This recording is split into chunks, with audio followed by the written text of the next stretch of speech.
The night sky over the Korean mountains turned bright orange for just 3 seconds. Nix pressed her tiny hands against the control panel as her research pod spun out of control. Alarms screamed in her ears. The translation system sparked and went dark.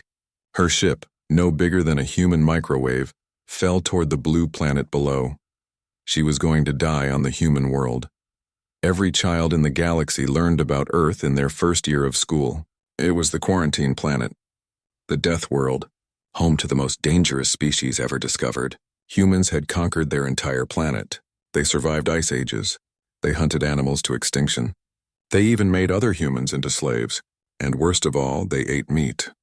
They killed and ate other living creatures without a second thought. Nix had only come to Earth to study plants from orbit. Her species, the Luminari, were peaceful researchers. They never landed on dangerous worlds. They just observed from space and took notes. But her ship had malfunctioned. Now she was crashing into the one place in the universe where everyone knew you would die. The pod hit the ground hard. Metal screamed. Glass shattered. Nix flew forward and smashed into the wall. Pain exploded in her shoulder. Her left antenna bent at a wrong angle. She tasted blood in her mouth. The ship finally stopped moving, buried halfway into soft earth. For a moment, she just lay there. Her whole body hurt. Her translator was dead. The communication system was destroyed. She was alone on the human world with no way to call for help. The Galactic Council would never send a rescue team here. Earth was too dangerous. They would assume she was dead and warn others to stay away. Nix forced herself to stand. She was only 15 centimeters tall, about the size of a human hand. Every movement sent pain through her shoulder. She had to get out of the ship before it exploded or before the humans found her. She squeezed through a crack in the broken door and fell into tall grass. The earth air was thick and wet. It smelled like dirt and plants and something else she could not name. In the distance, she heard strange sounds, animal calls she had never heard before. The grass around her was taller than buildings on her home world. Each blade was like a giant tree. She was so small here, so vulnerable. Then she heard it. Heavy footsteps, thud, thud, thud. Something massive was coming toward her crash site. Nix froze. Her bioluminescent patterns flared bright blue with fear. She tried to control them but could not. When Luminari got scared, they glowed. It was automatic. It was also going to give away her position. A light appeared, bright and blinding. A flashlight her broken mind supplied the word from her training. The footsteps got closer. Nix pressed herself flat against the ground and crawled under a fallen leaf. Through the gaps she saw it. A human. It was enormous. A monster made of flesh and bone that stood as tall as her ship had been long. She could only see its legs at first. They were covered in blue fabric. The human wore strange coverings over its body. Shoes, pants, a jacket. She remembered these words from her studies. The flashlight beam swept across the ground, searching. The human made sounds, deep sounds that rumbled through the ground. It was speaking, she realized. The human language she could not understand without her translator. The sounds were low and rolling, nothing like the high musical tones of her own language. The human stepped closer to her crashed pod. The whole ground shook with each step. Nix saw the human's face as it bent down to look at the wreckage. A male human. Young, maybe. She had studied human faces in training, but seeing one in person was completely different. It was huge. The eyes were dark and focused. The skin was smooth. Black hair fell across the forehead. The human looked confused, not angry. That almost made it worse. Nix knew what humans did to things they found interesting. They studied them. They took them apart. They put them in cages. The human pulled something from his pocket. A communication device, a phone. He pressed buttons on it and held it to his ear. He was calling someone. Calling for help, or calling to report what he found. Either way, more humans would come. Nix's heart raced. She had to run. But where? She was injured. She was tiny. The human world was huge and full of predators. The biggest predator was standing right in front of her. The human spoke into the phone for a long time. Nix caught one word that her damaged translator managed to process. The word sounded like specimen. Her blood turned cold. That was what scientists called things they wanted to study, things they wanted to cut open and examine. She remembered her teacher's warnings about human laboratories, about dissection tables, about jars filled with preserved creatures. More humans would arrive soon. Nix could see lights in the distance now. Vehicle lights heading toward the farm. The human with the phone was talking faster now. He kept looking at the crashed pod with wonder in his eyes. He took pictures with his phone. Flash, flash, flash. Each burst of light made Nix squeeze her eyes shut. The human ended his call and stood up straight. He looked around the field carefully. His eyes passed over the leaf where Nix was hiding. For one terrible second she thought he saw her, but his gaze moved on. He was looking for something, though. Looking for her, maybe. Did he know something had survived the crash? The vehicle lights were getting closer. Nix could hear engines now. Multiple vehicles. This was her last chance to escape. She could stay hidden here near her ship and wait for an army of humans to arrive. They would bring equipment, scanners. They would find her within minutes. Or she could take her chances in the dark field with only one human nearby. The human walked back toward a structure in the distance. A house, his house probably. He lived here alone, Nix realized. There were no other buildings nearby. No other lights except the approaching vehicles. This human lived in isolation. Just like the dangerous animals her people studied, the predators always lived alone. But something made Nix pause. The way the human had moved, carefully, gently around the crashed pod, like he did not want to damage it further, like he was being respectful. That made no sense. Humans were not respectful. They were conquerors. They were destroyers. The vehicle sounds grew louder. Nix saw headlights cutting through the darkness. 3 vehicles at least, maybe more behind them. She had seconds to decide. Hide here and face many humans with equipment, or risk following the lone human to his dwelling. Every instinct screamed at her to run away into the wild. But her training kicked in. Analyze the situation. Calculate the odds. In the wild, she would face Earth's natural predators. Animals that her species had recorded as highly dangerous. Snakes, birds, cats. Any one of them could swallow her whole. At least with humans, she might have a chance to hide, to observe. To survive long enough to figure out an escape plan, the human had almost reached his house. The vehicles were pulling into the field. Nix made her choice. She crawled out from under the leaf and began the long, painful journey across the field. Every step hurt her injured shoulder. Her bent antenna sent waves of pain through her head, but she kept moving, following the path the human had taken, staying in the shadows, staying low. Behind her, she heard humans getting out of vehicles, heard their deep voices calling to each other, heard equipment being unpacked. They were setting up around her crashed ship. Soon they would realize that the cockpit had been designed for a very small pilot. Soon they would start searching for her. Nix reached the human's house just as lights blazed on around the crash site. The building was huge from her perspective. Walls that stretched up forever. A door the size of a cliff face. But there was a small gap at the bottom of the door. Just enough space for a creature her size to squeeze through. She took one last look at her destroyed ship. At the humans swarming around it. At the only way off this planet being torn apart for study. Then she slipped through the gap into the human dwelling. Inside, everything smelled different. Clean, but also lived in. She could hear the human moving around in another room. Could hear water running. Normal sounds. Domestic sounds. It was almost strange how normal it seemed. This was a predator's den. But it felt like a home. Nix found a dark corner behind a large object. A shoe. She huddled there, her glow finally fading as the fear turned to exhaustion. Through the walls, she could hear more vehicles arriving. More humans. More danger. But for now, she was hidden. For now, she was alive. She just had to survive one night in a monster's home. How hard could that be? Jiwoo sat at his kitchen table and tried to process what he had just seen.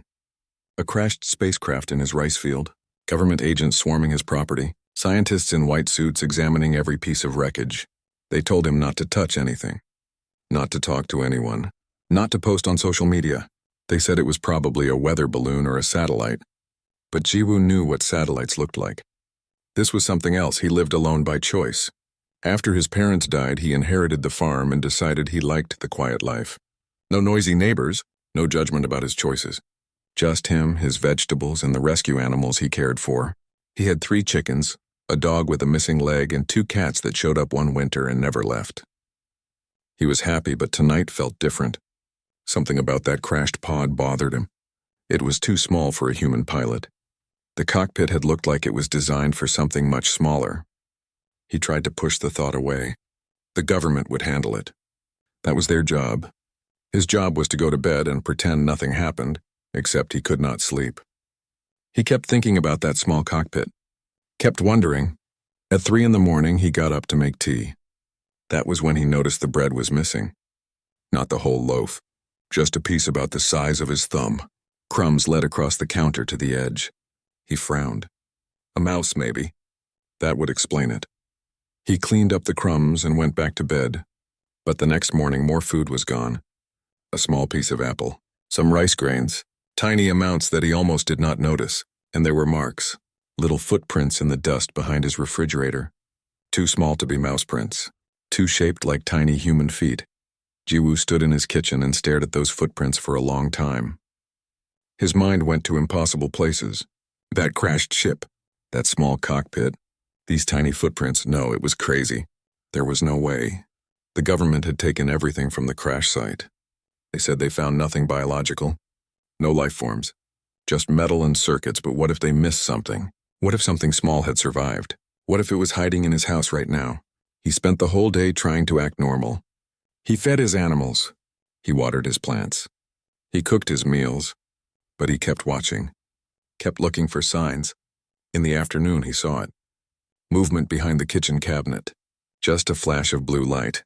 There and gone so fast he almost thought he imagined it. His phone rang.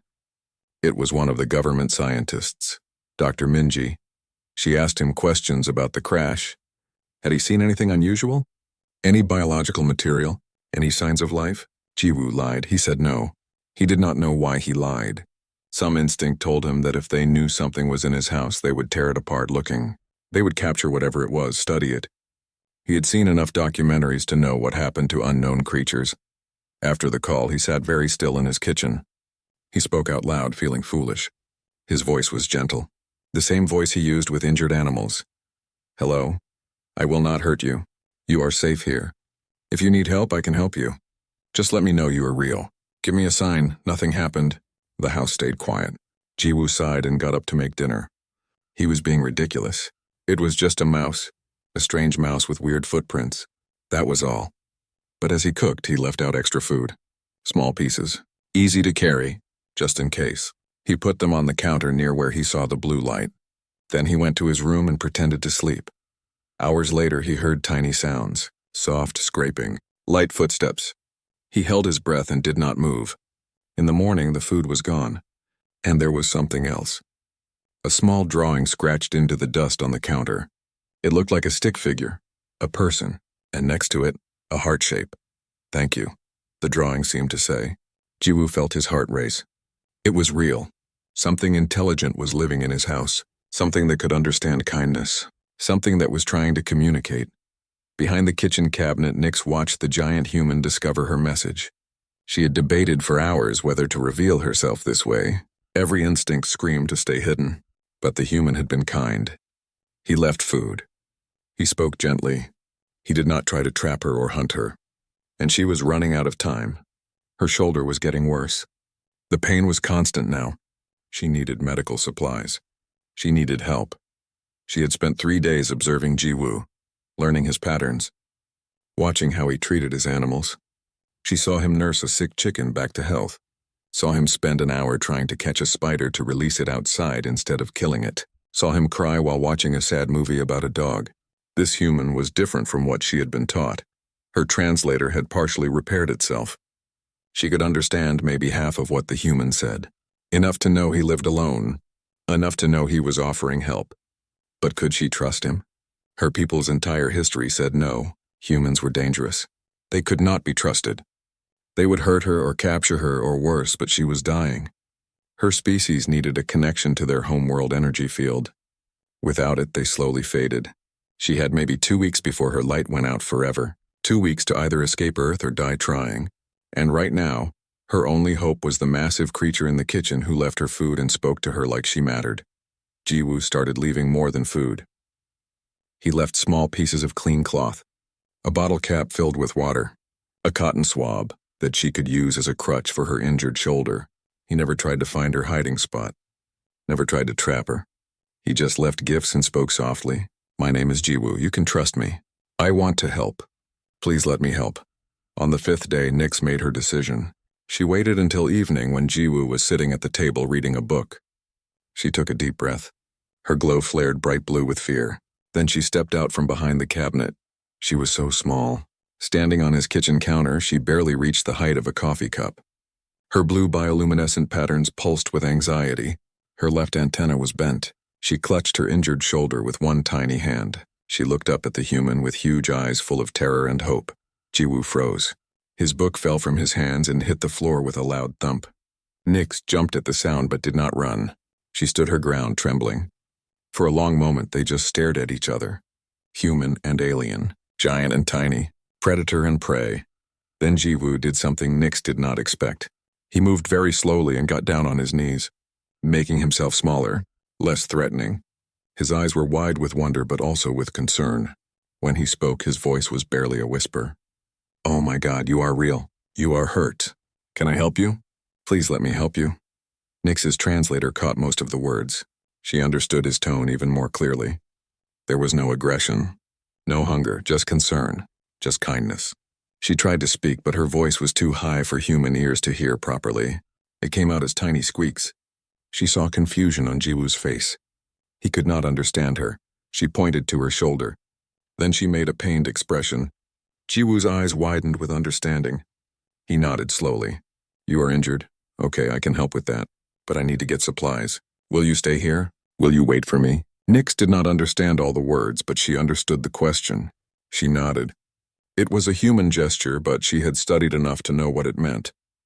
Jiwoo smiled. It was a gentle smile, not threatening. He stood up slowly and backed away toward another room. He kept his eyes on her like he was afraid she would disappear. In a way, he was right to be afraid. She was still terrified, still ready to run, but she waited. And when Jiwoo returned with a first aid kit, she stayed. She watched as he knelt down again and opened the box. Inside were bandages and cotton swabs and tiny bottles of medicine. He looked at her, then at his huge hands, then at her tiny injured shoulder. "How do I even do this? You are so small." Nyx understood his problem. To him, she was the size of a toy. One wrong move and he could hurt her worse. She made a decision that went against every survival instinct. She walked closer to him, right to the edge of the counter. She held out her injured shoulder and looked up at him with trust she did not fully feel yet. Jiwoo's hands shook as he used a cotton swab to apply medicine. He was so careful, so gentle, like he was handling the most precious thing in the world. The medicine stung and Nyx flinched, but Jiwoo immediately pulled back. "Did I hurt you? I am sorry. I am so sorry." His voice was full of genuine distress. Nyx shook her head. She pointed to her shoulder again. "Keep going, it is okay." She did not know if he understood her meaning, but he seemed to get the message. He continued working even more carefully than before. He used the smallest bandage he had, but it was still too big for her. So he cut it down with scissors, taking his time to make it the right size. When he finished, Nyx felt better. Not healed, but better. She touched the bandage and looked up at him. Her translator finally managed to form human words, though they were very quiet and high-pitched. "Thank you." Jiwoo heard it. His face lit up with amazement. "You can speak. You can understand me. Oh my God, this is incredible. You are incredible. Where are you from? How did you get here? Are there more like you?" He spoke fast with excitement, then caught himself. "Sorry. Too many questions.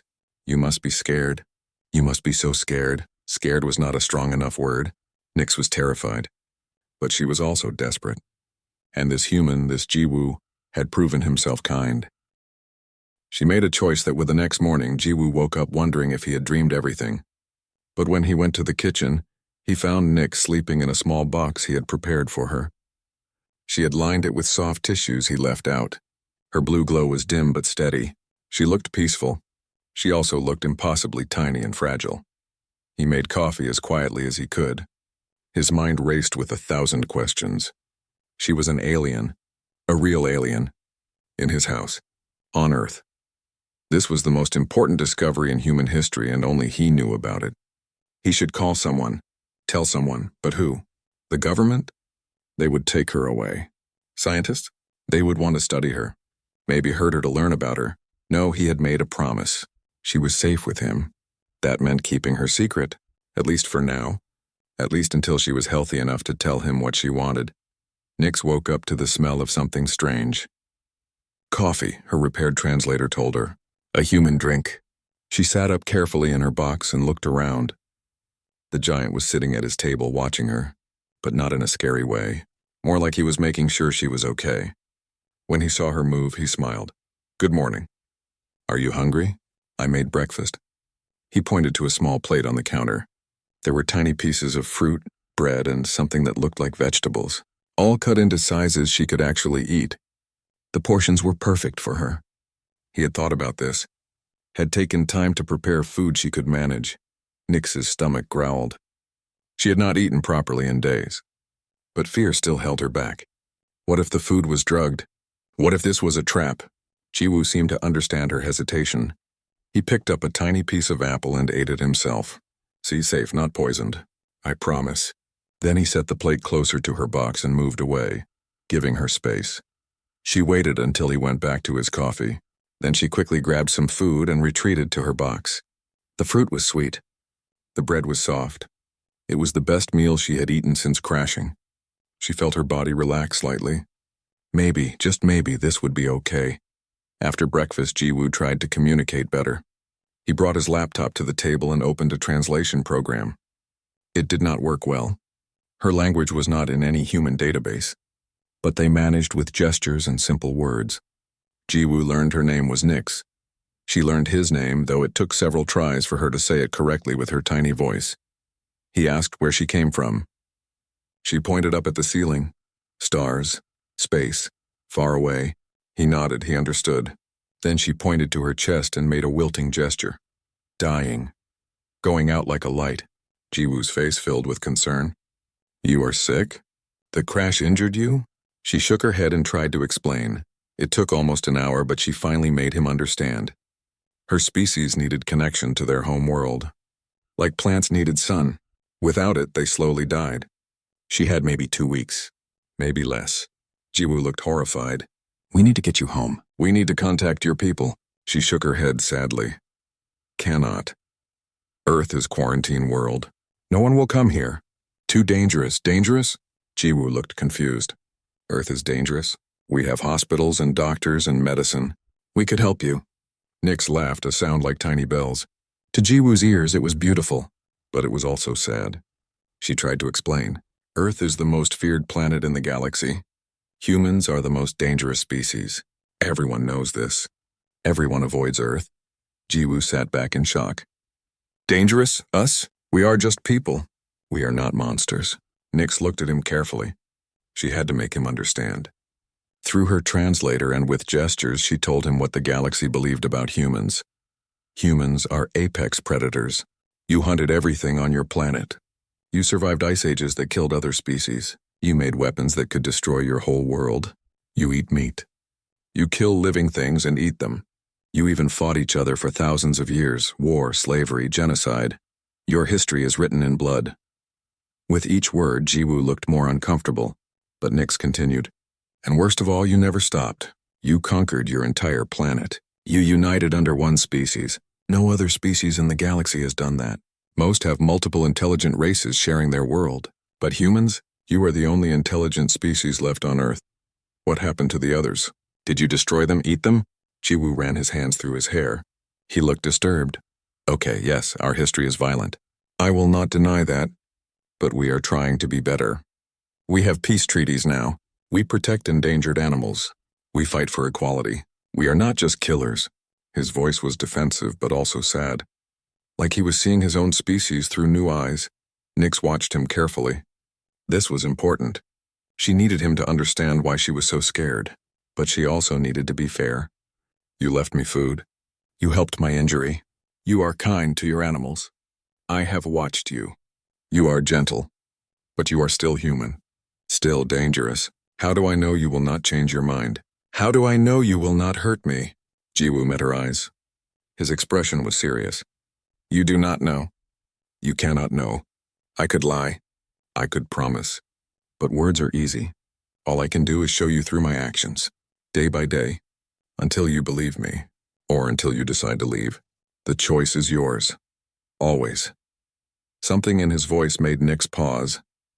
There was no anger at her accusations. No offense taken. Just honest acceptance of her fear and a quiet promise to prove himself. That was not how monsters behaved. Monsters did not care about earning trust. They just took what they wanted. Before she could respond, both of them heard it. Vehicles outside. Multiple vehicles. Jiwoo quickly looked out the window and his face went pale. Government. The same people from before. They are back. He looked at Nyx with panic. We need to hide you now. Nyx's heart raced. This was it. The moment she had feared. She would be discovered, captured, taken away. But Jiwoo was already moving. He gently scooped her up in his hands and carried her to his bedroom. His touch was careful, warm. She could feel his heartbeat through his palms. It was racing just as fast as hers. He placed her in a drawer of his desk and opened it just enough for air. Stay quiet. Stay hidden. I will handle this. I promise I will not let them find you. His voice was fierce, protective. Then he closed the drawer most of the way and went to answer the door. Through the small gap, Nyx could hear voices. A woman and a man. They were asking Jiwoo questions about the crash, about whether he had noticed anything unusual, any signs of biological life, any evidence of a pilot. Jiwoo lied. His voice stayed calm and steady. No, nothing like that. Just the wreckage. You took all of it. There is nothing left. The woman's voice was persistent. The man's voice was suspicious. They wanted to search his house. Nyx heard Jiwoo's heartbeat speed up even more. She heard him tell them they needed a warrant. The man laughed. It was not a kind laugh. For national security? We do not need warrants. Step aside. Nyx heard footsteps. Multiple people entering the house. They were searching. Opening cabinets. Looking in corners. Getting closer to the bedroom. Jiwoo was trying to distract them, trying to keep them in the kitchen. But they were not listening. They were determined. The bedroom door opened. Footsteps came closer. Nyx pressed herself flat in the drawer and tried not to breathe. Tried not to glow. Her species glowed when stressed, but she fought against it with everything she had. Stay dark, stay invisible, survive. The drawer suddenly opened. A woman stood there. Dr. Minji, Nyx realized. The scientist from the crash site. She was looking right into the drawer, right at Nyx. But the drawer was full of papers and office supplies. Nyx was pressed between folders, hardly visible. She held absolutely still. Dr. Minji's eyes swept over the drawer's contents. Paused. Moved on. She did not see Nyx, or maybe she did but said nothing. Either way, she closed the drawer and moved away. Nothing in here. Let us check the other rooms. 20 minutes later, the agents finally left. Nyx heard their vehicles drive away. Heard Jiwoo let out a huge breath of relief. Heard him walking quickly to the bedroom. The drawer opened and his concerned face appeared. Are you okay? Did they see you? Nyx crawled out shakily. She looked up at him. Her whole body was trembling. You lied for me. You hid me. You risked getting in trouble. Why? Humans do not do that for aliens. For strangers. Jiwoo picked her up gently and carried her back to the kitchen. He set her on the counter and looked at her seriously. Maybe other humans would not, but I would. Because it is the right thing to do. You are not a specimen. You are not an experiment. You are a person, a living, thinking person who needs help. That is all that matters to me. Nyx felt something shift inside her. She had spent her whole life learning that humans were monsters, predators to be feared, but this human had protected her, had risked himself for her, had treated her like she mattered. Maybe, just maybe, everything she had been taught was wrong. She looked up at Jiwoo with new eyes. No longer seeing a monster, starting to see something else, something she did not have words for yet, something that felt a lot like hope. Thank you, she said quietly. Thank you for being different, Jiwoo smiled, a real smile full of warmth. You are welcome, Nyx. You are safe here, I promise. And this time she almost believed him. 3 days passed. 3 days of Jiwoo and Nyx learning to live together. It was strange and wonderful and sometimes awkward. Jiwoo had to remember that everything in his house was giant-sized to her. A cup was a swimming pool. A pencil was a log. His cat was a creature the size of a building. The first time one of his cats saw Nyx, they both panicked. But Jiwoo intervened quickly, and eventually the cat lost interest. To the cat, Nyx was just another small thing in the house. Not food, not a toy, just there. Nyx learned to trust Jiwoo more each day. She watched him care for his rescue animals with genuine love. She saw him talk to his plants like they were friends. She noticed he never ate meat, only vegetables and grains. When she asked why, he explained that he could not stand the idea of killing animals for food. Not when he had other choices. This shocked her. Most predators had no such feelings. But her condition was getting worse. Her glow was dimming. Her energy was fading. She slept more and more each day. Jiwoo tried everything he could think of. He researched online about different types of energy fields. He tried giving her vitamins. He even tried putting her near his Wi-Fi router, hoping the electromagnetic waves might help. Nothing worked. She was dying, and there was nothing he could do about it. One evening, as the sun set outside, Nyx asked Jiwoo to take her outside. "I want to see Earth properly. One last time." Her voice was so weak now. Jiwoo felt his heart break. He carefully placed her on his shoulder and walked into his garden. The evening air was cool. The sky was painted orange and pink. It was beautiful. Nyx sat on his shoulder and looked at the sunset. In her training, they told us Earth was a death world. They said it was ugly and violent and dangerous, but this is beautiful. Your world is so beautiful. Tears ran down her tiny cheeks, blue tears that glowed faintly. I wish I could have seen more of it. I wish I had more time. Jiwoo gently touched her with one finger, so gentle, so careful. We are not giving up yet. There has to be a way. We just need to think. We need help. Nyx looked up at him. Help from who? I am the only alien on this planet. You are the only human who knows about me. We are alone in this. Jiwoo was quiet for a moment. Then he made a decision. Actually, there is one person I trust. One person who might be able to help. My friend Hyejin. She is a tech genius. She works with communications equipment. Maybe she could build something to contact your people. Nyx felt fear rise up. Another human? You want to tell another human about me? Jiwoo nodded. I know you are scared. But Hyejin is good. She is kind. She has the skills we need. And if we do nothing, you will die. I cannot let that happen without trying everything. Please. Trust me on this. Trust me to choose someone safe. Nyx wanted to say no. Every instinct screamed to say no. But she was dying. And Jiwoo had been nothing but kind, nothing but honest. If she died anyway, what did it matter if one more human knew? And if there was even a small chance this Hyejin could help, she had to take it. Okay, I trust you. But if she tries to hurt me, I will hide and you will never find me. Jiwoo smiled sadly. Fair enough. The next day, Hyejin arrived at the farm. She was small for a human, with short black hair and bright eyes. She wore glasses and carried a large bag of equipment. Jiwoo had only told her that he needed help with a sensitive electronics project. He had not mentioned Nyx, not yet. He wanted to feel out the situation first. They sat in the kitchen drinking tea. Hyejin talked about her job fixing communication towers. She complained about her boss. She asked Jiwoo how he was doing out here alone. She was friendly and warm. Nyx, hidden in Jiwoo's shirt pocket, listened carefully. This human seemed different from Dr. Minji, less serious, more casual. But was she trustworthy? Finally, Jiwoo took a deep breath. Hyejin, I need to show you something, but you have to promise not to scream, and you have to promise not to tell anyone. This is serious. Hyejin looked confused. Okay? What is this about? Are you in trouble? Jiwoo reached into his pocket. Nyx climbed onto his palm, her heart racing with fear. He slowly brought his hand up and opened it. Hyejin looked down at his palm.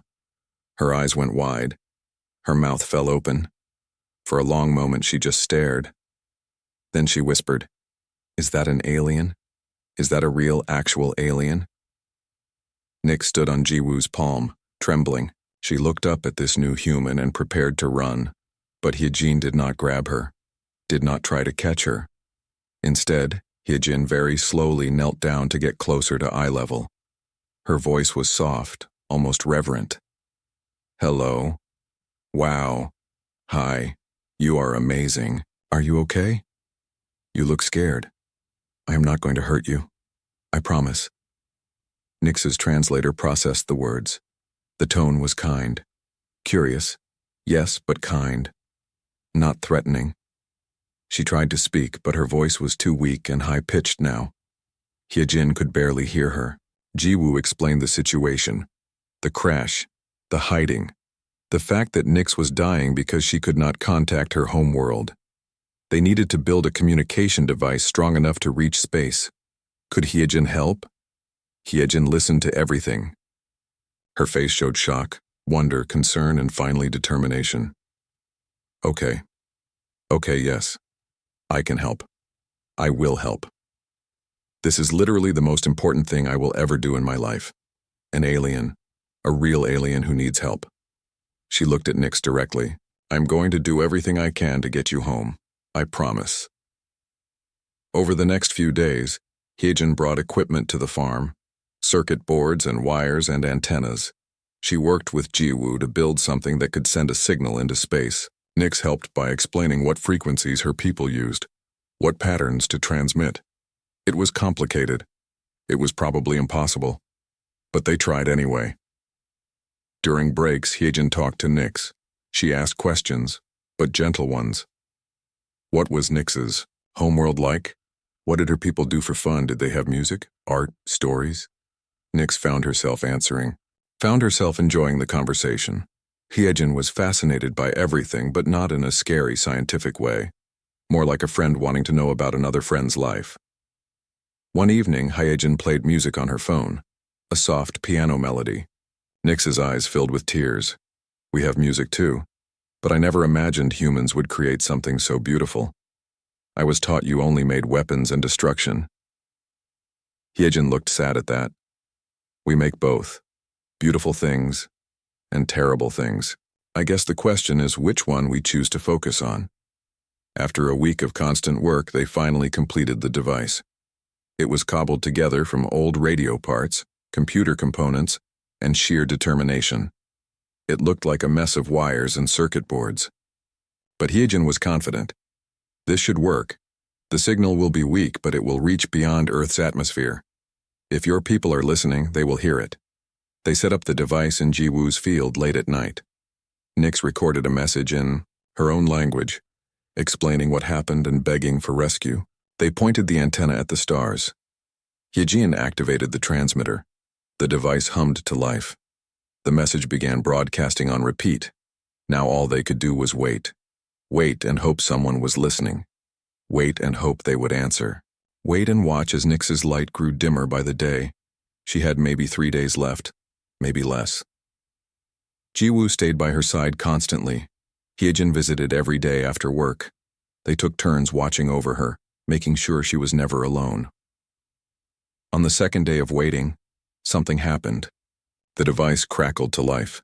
There was a response, but it was not what they hoped for.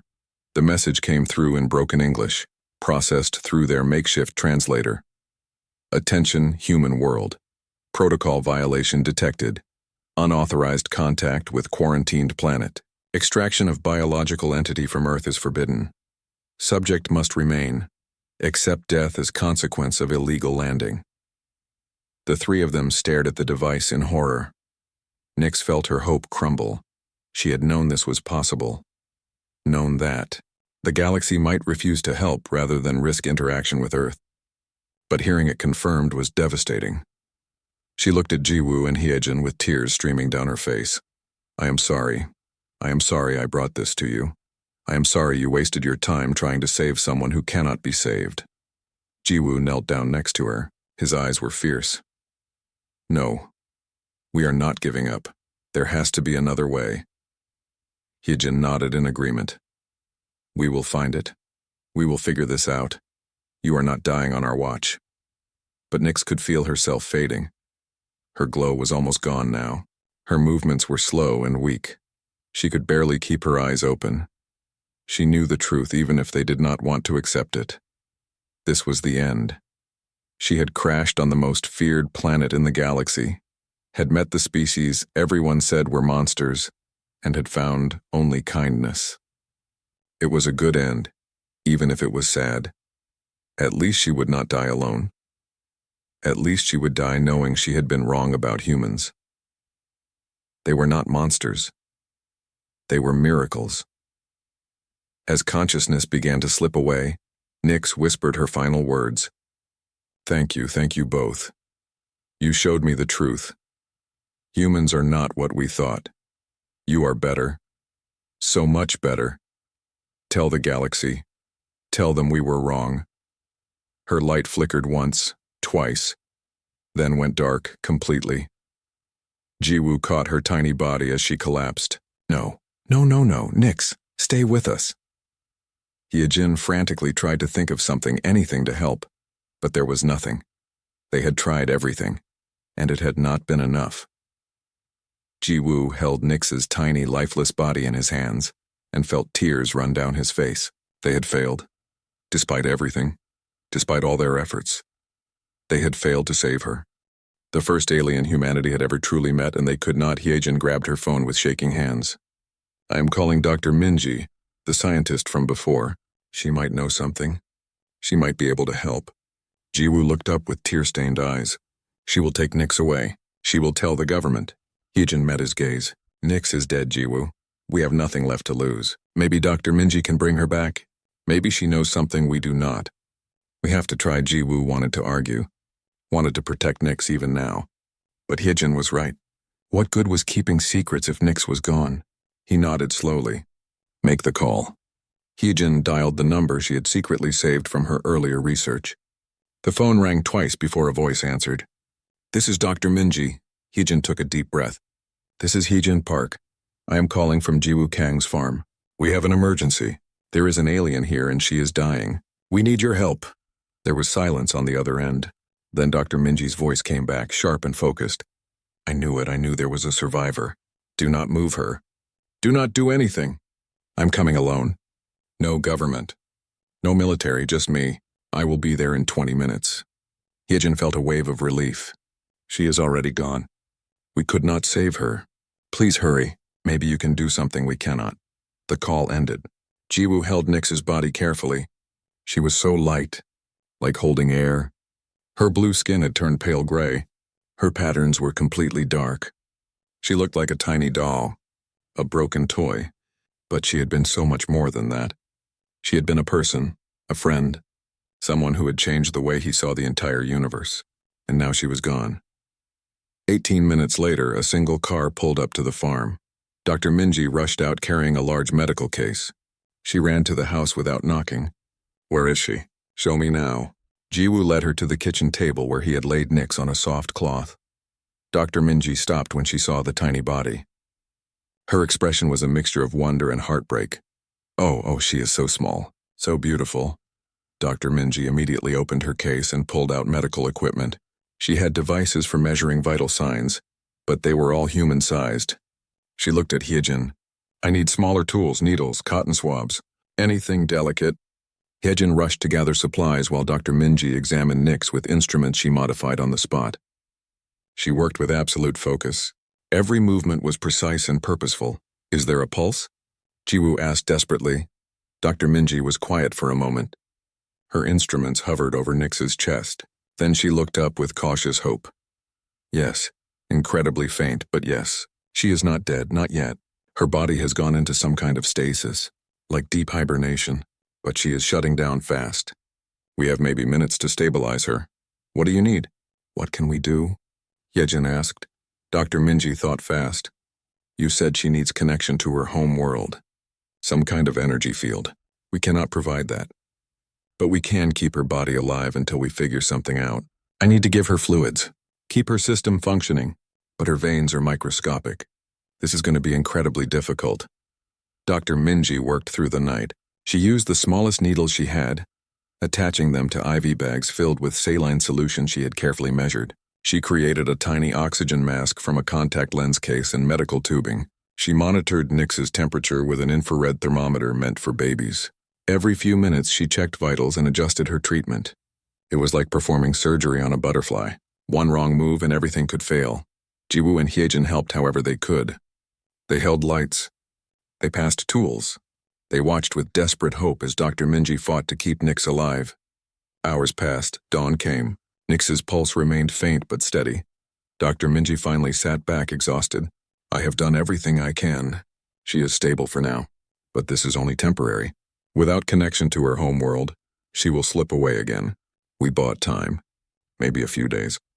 But that is all. Jiwoo looked at Dr. Minji with new respect. Why did you come alone? Why did you not bring the government? Dr. Minji was quiet for a moment. Then she spoke softly.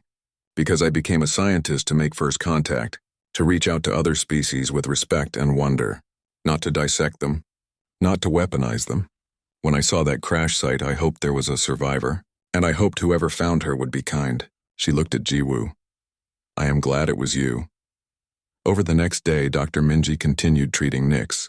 She moved her equipment to the farm and basically moved in herself. She monitored Nix constantly, adjusting treatments as needed. Jiwoo and Heejin took turns staying awake to help. They were all exhausted, all running on coffee and determination, but they refused to give up. On the second day, something changed. Nix's patterns flickered. Just for a second. Just a tiny spark of blue light. Then darkness again. But it was something. A sign of life fighting to return. Dr. Minji immediately adjusted her treatment. She is trying to wake up. Come on, little one, fight. You can do this. Jiwoo leaned close to Nix. He spoke softly, his voice full of emotion. Nix, if you can hear me, please wake up. Please come back. We are all here. Heejin, Dr. Minji, and me. We are all fighting for you. You showed us that we were wrong about so many things. Let us show you that we can be better. Let us prove that humans are worth saving you for. The patterns flickered again. Stronger this time. Dr. Minji checked her instruments. Her heart rate is increasing. Brain activity is rising. She is responding to stimuli. Keep talking to her. Keep her grounded. Heejin moved closer too. Nix, remember when I played you that piano music? Remember how you cried because it was beautiful? We have so much more to show you. So many more beautiful things. You cannot leave before you see them all. The flickers became steady. Weak but steady. Nix's chest began rising and falling more regularly. Dr. Minji monitored everything with intense focus. She is stabilizing. Actually stabilizing. This is incredible. She should not be able to survive this long without her homeworld connection. But she is fighting anyway. She wants to live. For the first time in days, Jiwoo felt real hope. But that hope was suddenly interrupted by a sound outside. Vehicle engines. Multiple vehicles. Everyone froze. Dr. Minji looked at Jiwoo with alarm. Did you tell anyone else? Jiwoo shook his head. No, no one. Heejin looked out the window and her face went pale. Military vehicles. And that looks like a helicopter in the distance. Dr. Minji cursed. They tracked me. They must have tracked my phone or my car. I was so careful. But they have been suspicious of me since the crash. She looked at the three of them. Listen, they are going to want to take her. Take all of us, probably. We need to decide right now what we are going to do. Jiwoo's jaw set with determination. We protect her. I do not care who they are or what they want. Nix trusted us. We are not handing her over. Heejin nodded. Agreed. Dr. Minji looked between them, then smiled slightly. Okay. Then we do this together. But understand, this is going to cause major problems. International problems. First contact problems. Jiwoo carefully moved Nix to a safe location, still connected to all her medical equipment. Then the three of them went to the door. Outside, military personnel were setting up a perimeter. At the center was a man in a suit. Agent Daeho. He was the government security liaison. He looked serious and not happy. He approached the house with several armed soldiers behind him. Dr. Minji stepped out first. Agent Daeho looked at her with disappointment. Doctor, we have been monitoring your movements. We know you have been hiding something. We know there is an alien life form in this location. Hand it over immediately. This is a matter of national security. Dr. Minji crossed her arms. She is not an it. She is a person. And no, we will not be handing her over. Agent Daeho's expression hardened. This is not a negotiation. We have authorization to use force if necessary. That person is evidence of alien contact. She needs to be contained and studied. Dr. Minji stepped forward. Studied, you mean dissected? I know what government labs do to unknown specimens. The answer is no. You will have to go through us first. Jiwoo and Hyejin stood behind her, forming a human wall between the military and their house. Between the soldiers and Nyx, Agent Daeho looked frustrated. "You are making a mistake, all of you. This is bigger than you. This is first contact. This changes everything. We need to control the situation." Dr. Minji shook her head. "Control is exactly the problem. We do not need to control her.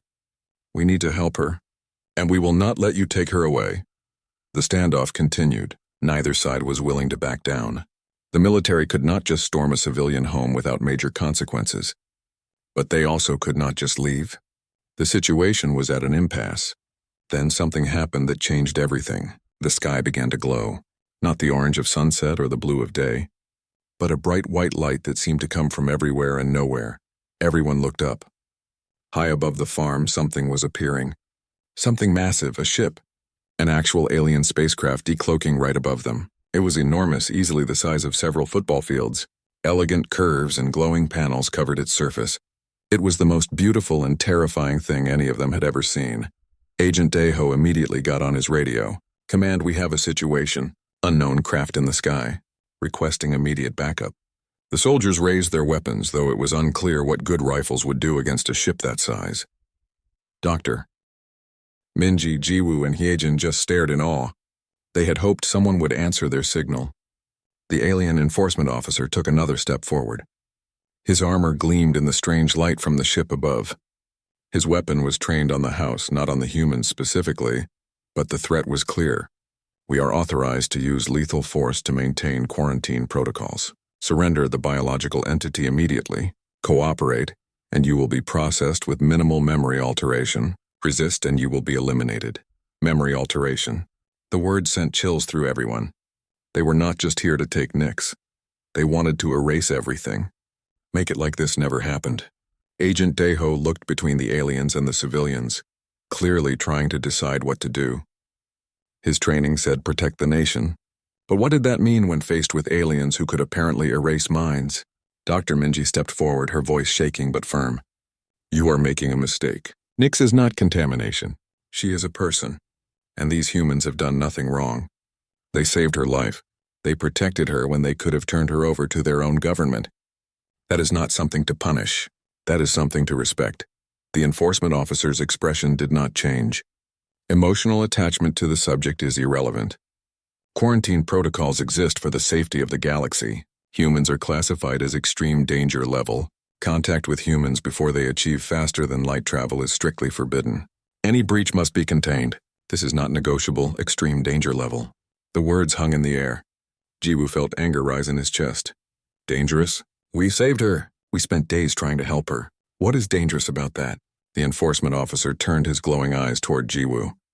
Your species has a history of violence, conquest, and destruction. You have weaponized everything you have discovered. You cannot be trusted with knowledge of galactic civilization. Not yet. Perhaps not ever. Before anyone could respond, a small voice interrupted.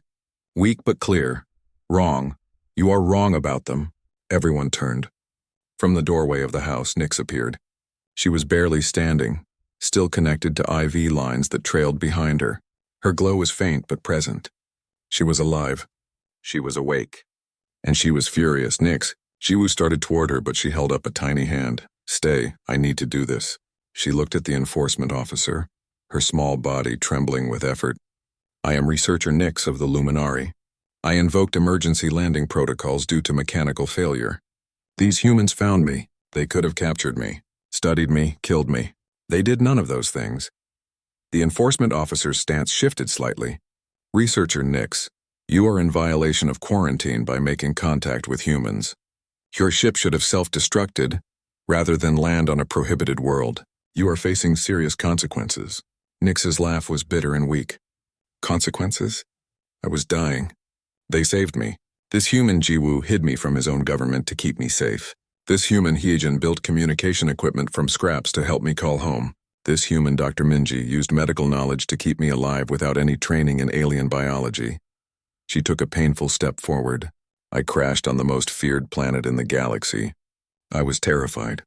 I believed everything we had been taught, that humans were monsters, predators, killers. She gestured to the three humans behind her. Do these look like monsters to you? They sacrificed sleep, risked their careers, and defied their own military to protect one small alien they had no reason to care about. The enforcement officer seemed uncertain for the first time.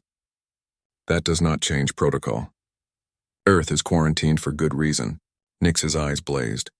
Then the protocol is wrong. The galaxy has judged an entire species based on fear and prejudice. Yes, humans have a violent history, but they also have compassion, sacrifice, love, things we apparently forgot to account for in our risk assessments. From behind the enforcement team, another figure emerged from the light. This one was different, older perhaps, with more elaborate markings and robes instead of armor. The enforcement officer immediately stood at attention. Ambassador.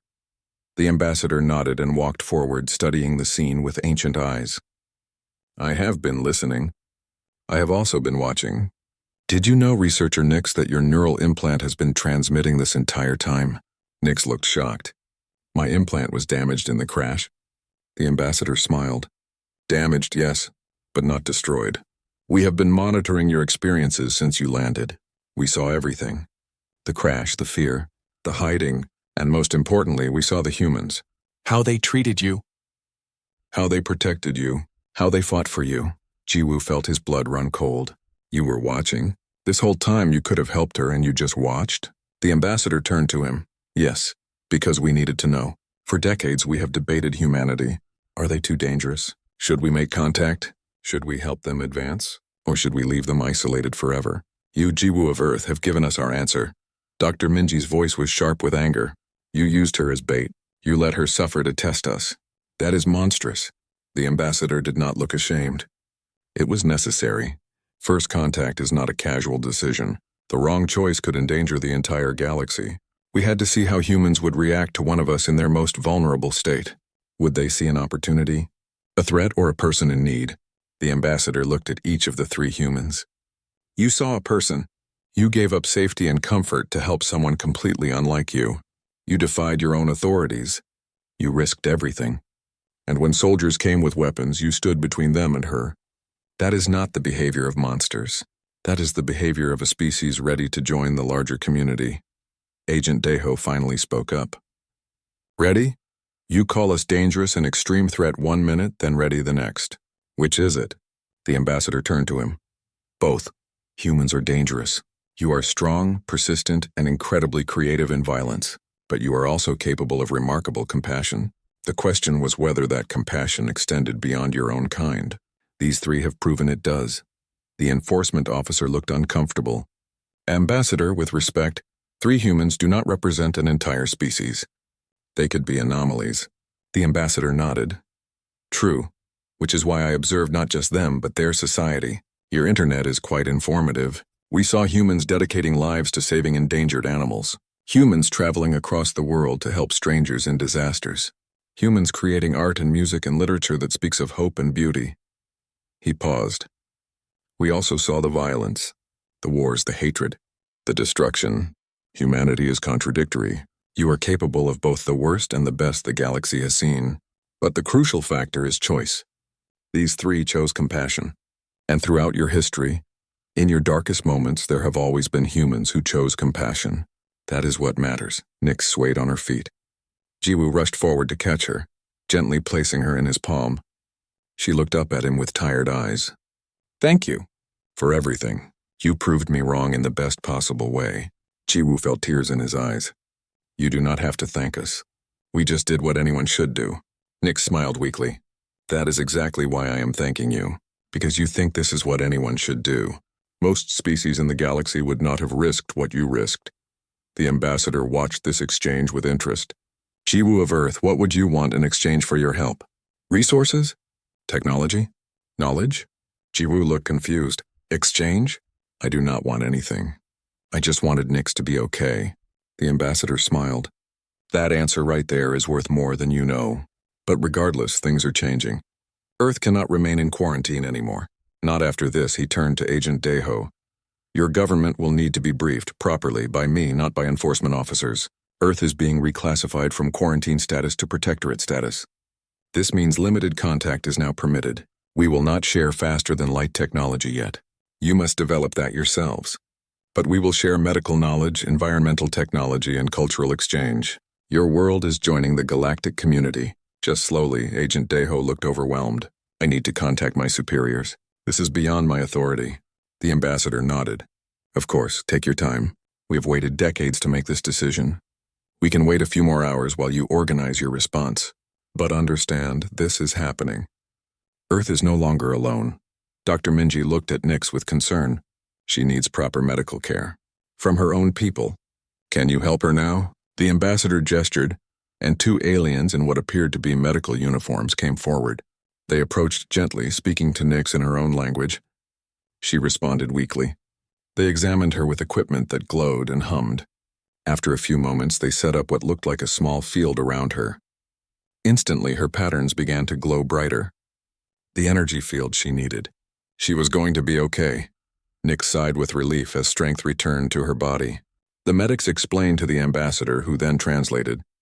She was closer to death than we thought. Another day without intervention, and she would have been beyond saving. These humans kept her alive through sheer determination and improvisation. Their medical technology is primitive, but their application was brilliant.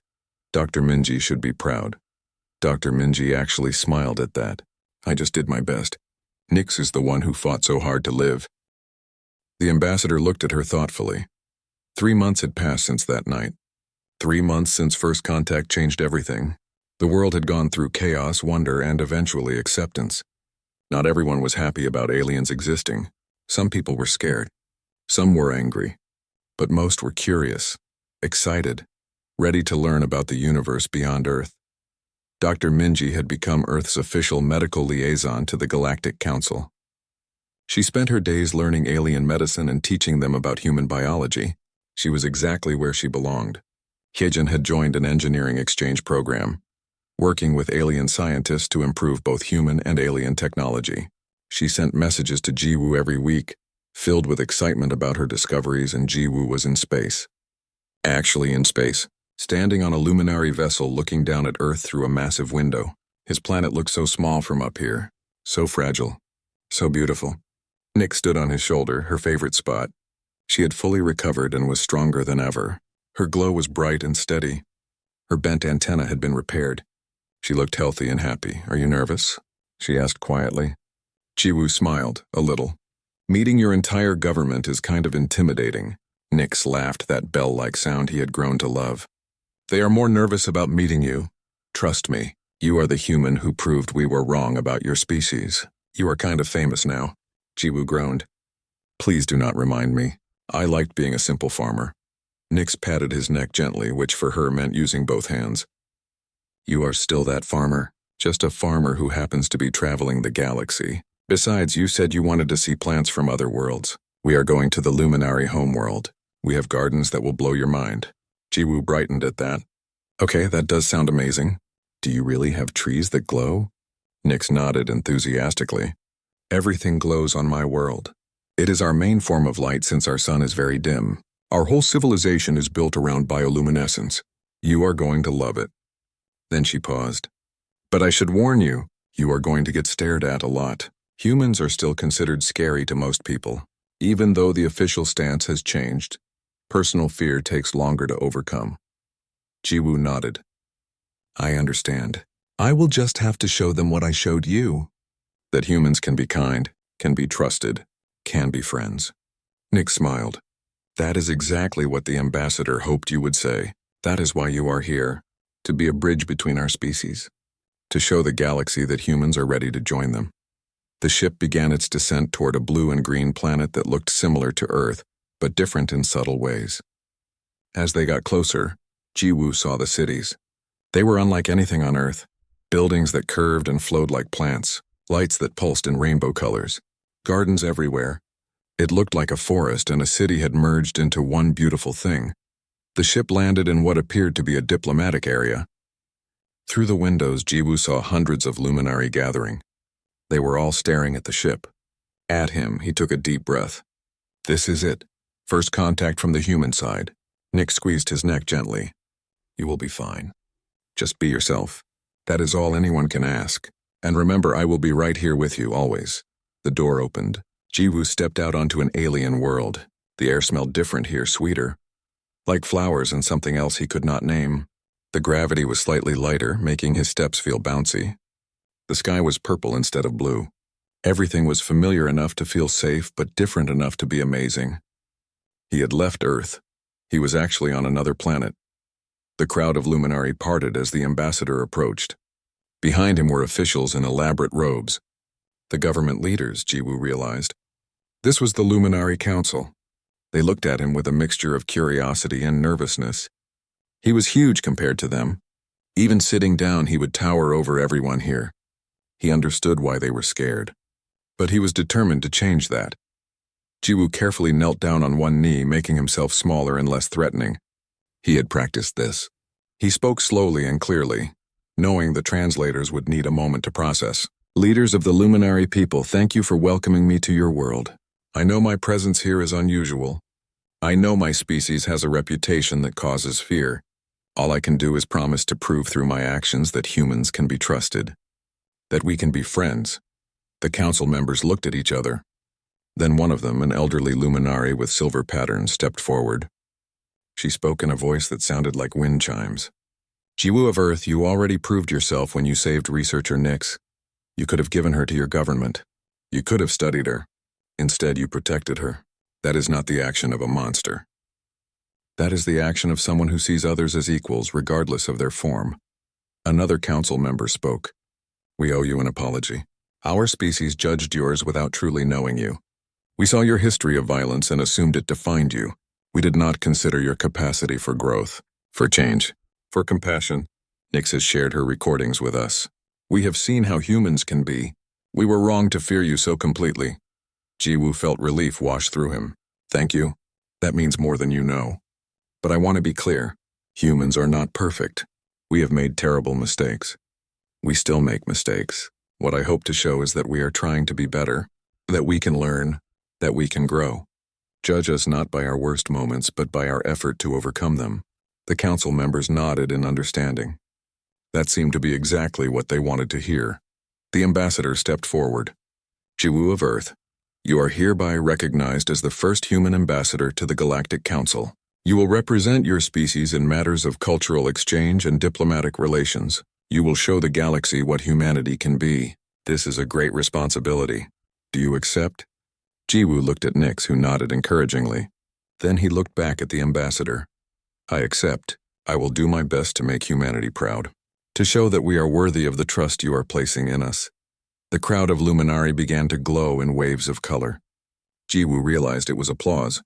Their version of clapping. The patterns were beautiful, like watching the northern lights. He felt emotions welling up. This was real. This was actually happening. He was representing all of humanity on an alien world. It was terrifying and amazing and more important than anything he had ever done. Over the next few weeks, Jiwoo settled into his new role. He gave talks about Earth and human culture. He answered questions about everything from human food to human emotions. He showed them pictures of Earth's animals and plants. He played them human music. And slowly, gradually, the fear began to fade. The Luminari started seeing humans as people, not monsters. As potential friends, not threats. One evening, Jiwoo and Nyx sat in a garden on the Luminari homeworld. The plants glowed softly around them in blues and greens and purples. It was peaceful, perfect. Nyx looked up at him from where she sat on a flower petal. Can I ask you something? Do you regret leaving Earth? Leaving your farm? Your simple life? Jiwoo thought about it carefully. Sometimes I miss it. I miss my animals. I miss the quiet. But no, I do not regret this. How could I? I am seeing things no other human has seen. I am making friends across species. I am helping to build a bridge between Earth and the rest of the galaxy. This is important. This matters, he paused. Plus, I could not leave you. Not after everything we went through together. Nyx's patterns glowed warm pink, which Jiwoo had learned meant happiness and affection. I am glad. I could not imagine doing this without you. You're my best friend, Jiwoo. The giant human who proved that size and strength do not define a person. That kindness can come from anywhere. That monsters are made by choices, not by species. Jiwoo smiled and gently held out his hand. Nyx climbed onto his palm and he lifted her up to eye level. You are my best friend too. The tiny alien who was brave enough to trust when everything told her not to. who changed my entire view of the universe, who gave humanity a chance we did not even know we needed. They sat together in comfortable silence, watching the glowing plants sway in the alien breeze. Back on Earth, things were changing too. The revelation of alien life had caused global shifts. Countries that had been enemies found common ground in facing the larger universe. Scientists worked together across borders to understand new technologies. Artists created works inspired by alien cultures. Teachers educated children about the importance of acceptance and understanding. Not everyone was happy. There were protests, groups that claimed aliens were demons or invaders, politicians who wanted to weaponize alien technology, fearmongers who spread conspiracy theories. But there were more people who saw this as an opportunity, a chance for humanity to finally grow up, to join a larger community, to prove they were more than their violent past. Dr. Minji sent regular reports to Jiwoo. She told him about the medical advances being shared, about diseases being cured with alien knowledge, about alien patients coming to Earth for treatment only humans could provide. The exchange was working. Both sides were learning. Both sides were benefiting. She ended every message the same way. Thank you for starting this, for showing us what was possible. Hyejin's messages were always full of excitement. She talked about new propulsion systems she was helping develop,